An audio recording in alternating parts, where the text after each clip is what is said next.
Asteroid, I know everyone is asking, where the heck have you been? Why are there no videos? Where's the live streams? What is going on? Sorry, guys. Stuff has been getting in the way. But we are back with the Captain Enoch kit reveal. Hopefully, we will be doing more content in the future. So if you came here and you're like, oh, wait, there's a notification from this guy? Yeah, I'm still uploading. Don't worry. We're going to get into this kit reveal, get back into some content, hopefully pretty soon here. So, well, with our return to content, let's talk about our Captain Enoch kit reveal. This goat here looks awesome, by the way. Very excited to get this guy. Unfortunately, for those of us who have been looking forward to getting Ahsoka and don't have Cat, you might have less of an incentive to get this guy, but I'm very excited to check out this guy's kit today. If you want to see, you know, more kit reveals like this in the future, drop a like and subscribe. And let's get into this video here. Captain Enoch. All right, dark side support leader, Imperial Remnant. Of course, again, they do not want us to have really any fun with these characters outside of the team that they're supposed to be on. So very limiting in terms of their tags. So let's see what's going on here. Supporting leader who works best alongside other Imperial Remnant characters. No way, would not have guessed. Introduces the new decay effect, which improves the resilience of Imperial Remnant allies, but at a cost, which that makes sense. This will be interesting, is what I'm trying to say. Yeah, everyone knew that Enoch was coming to the game at one point. Name Last Command is a homage to the original Thrawn trilogy. That's pretty cool. Die Well is what Enoch tells Sabine. Original plan for Last Command was to have the handheld hollow projector of Thrawn, but the art mentor said, hold my beer, and gave us this amazing life-size hologram instead. Okay, well, let's take a look here. Enoch's ability to reduce the likelihood of the enemy critting his team is heavily, which you might remember from the other kit reveals. They've been doing, I think it was Death Trooper Peridia, had a lot of stuff of preventing crit stuff happening. So we'll see what happens.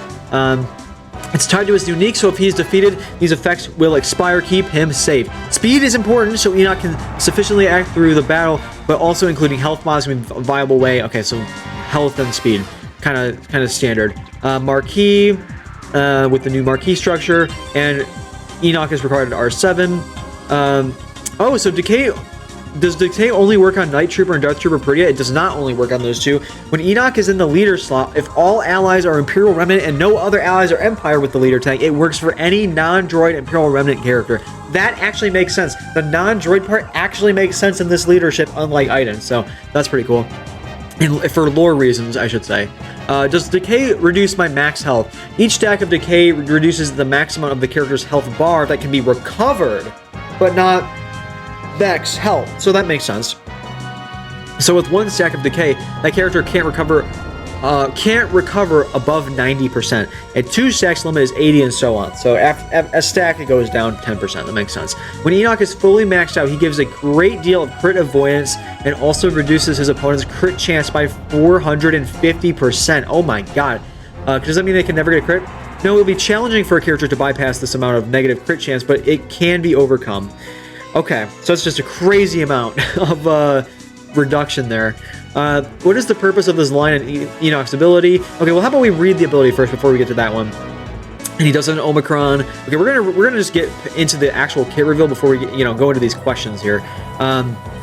Exciting. It was exciting and challenging. I was sort of like a Death Knight approach. This is kind of more about the what do you want to know about developing, and we want to look at the kit. How about that? Die Well. Here we go. Let's see. Captain Enoch in the game. That's pretty cool ability.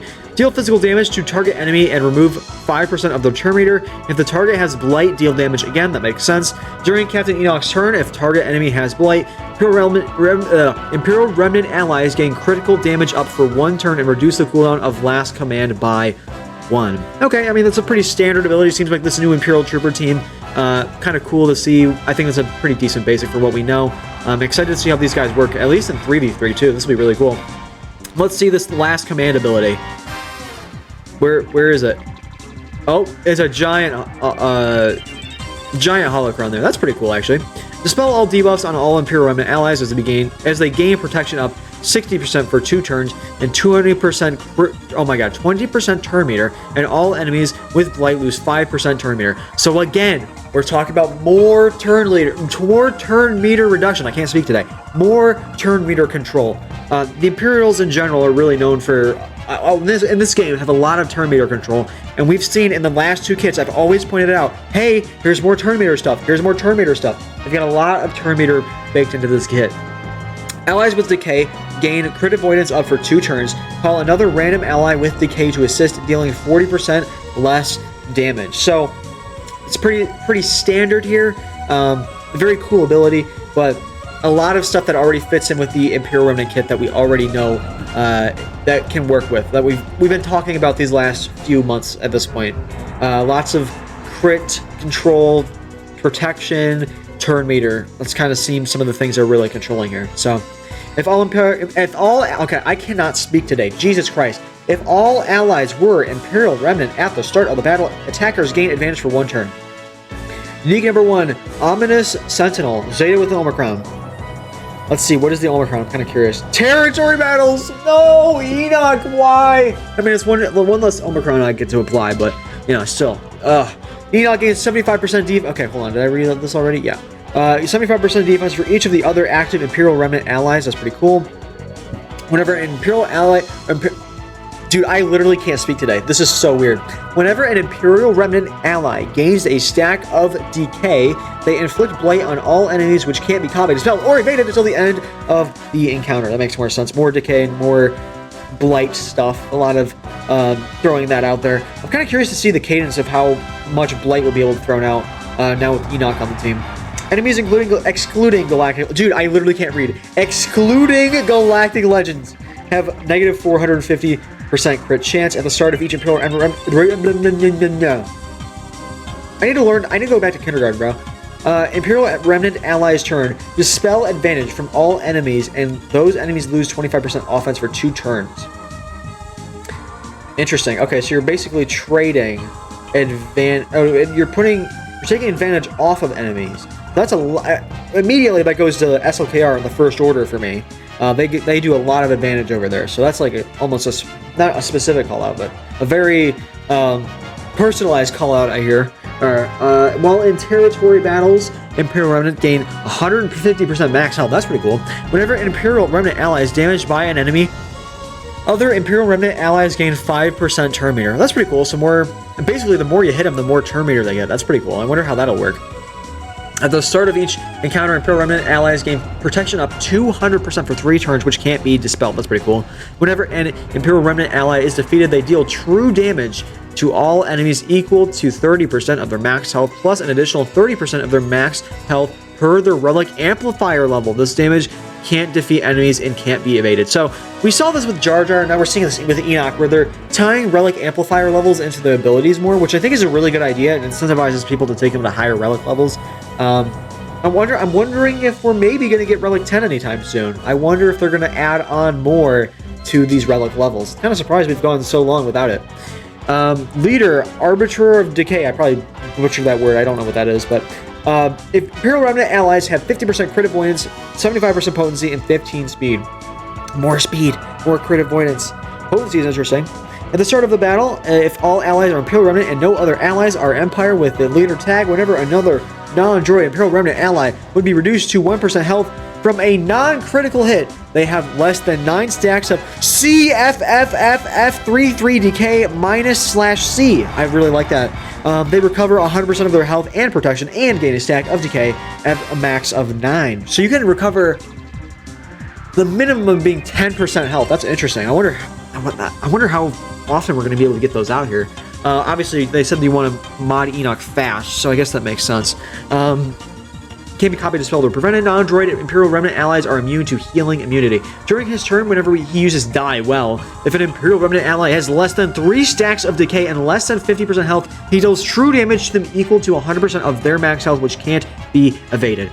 Allies with decay have 50% critical avoidance and tenacity and 150% max health. Whenever an Imperial Remnant ally gains a stack of decay, they taunt for 1 turn, and an Imperial Remnant tank allies taunt for 1 turn. So there we go. Getting those tanks to taunt is pretty good too. I'm interested to see how often we'll be able to get that out as well. I mean, they sound like they're going to be a beast in TB, but do people really care about? Is this really TV? Oh, the Omicron's up here. This is just his leader. My bad. I was thinking this was... I don't know why I thought this was still the territory battle Omicron, but... Yeah, I don't know about the TB, man. I really don't know if that's going to be worth it, but we'll see.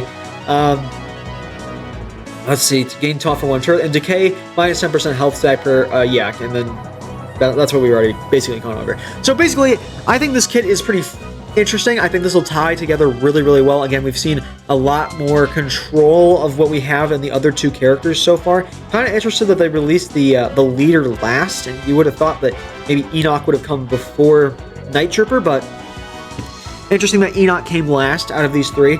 I'm curious to see how these guys will perform.